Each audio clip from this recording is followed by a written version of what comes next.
Does Qui-Gon Jinn's appearance as a Force Ghost at the end of Kenobi break Star Wars canon? I've been hearing a lot of complaints that it does, and it's primarily based around this scene from the Clone Wars.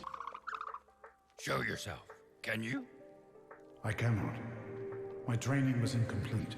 In this scene, Qui-Gon says that he's unable to manifest his body physically because he didn't finish that training. So does that mean that it breaks canon for him to do it now?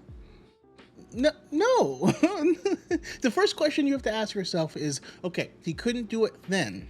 Is it possible for him to learn how to do it now? If you had asked me 3 years ago if I knew how to make a YouTube video, I would have said no. Now, I'm not great at it, but I know how to now. What's the difference between now and then? I learned. Now, obviously, becoming a Force Ghost is going to be a bit more complicated than that. In fact, it's complicated enough that none of us content creators actually know all of the stipulations and rules behind becoming a Force Ghost. You'll probably notice a strong correlation between people complaining that this breaks canon and content creators that don't actually keep up with canon content. We've known that Qui-Gon could manifest his body physically since 2017 in the short story Master and Apprentice by Claudia Gray, which is part of the anthology book From a Certain Point of View, A New Hope. But I digress. The actual question at hand is this. Is it possible to learn this power?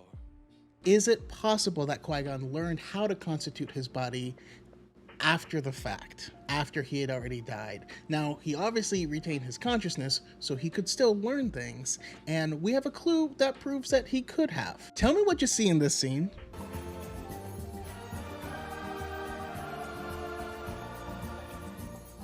Your big takeaway should be the inclusion of Anakin Skywalker. When did he train to become a Force Ghost? See, the claim that it breaks canon doesn't hold any water because Anakin becomes one.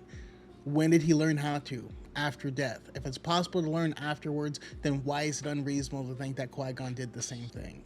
Now, my current active theory is that Qui-Gon was the first person to learn this, and so he honestly didn't know how to constitute his own body. It wasn't until he got to witness and help Yoda go through the full process that he learned, and then probably spent the next 10 years perfecting the technique. The canon information we do have suggests that when someone dies on the light side, their consciousness will pass through the Virgin Scatter, or the world between worlds. Likely those who have completed the training, like Qui-Gon and Yoda at this point in time, can help collect the consciousness of people who are floating through there and teach them at that point in time. Now, personally, I'm hoping that we can get a lot more in depth in the future, maybe in Ahsoka or maybe in The Acolyte. I think both of those projects are ripe for like Force lore storytelling. Maybe we'll get more in subsequent books and whatnot, but yeah, overall, no, it doesn't break canon at all. Anyways, that's all for this video. Please like, share, subscribe, do all the things. I really appreciate it. It helps out a lot. And may the Force be with you.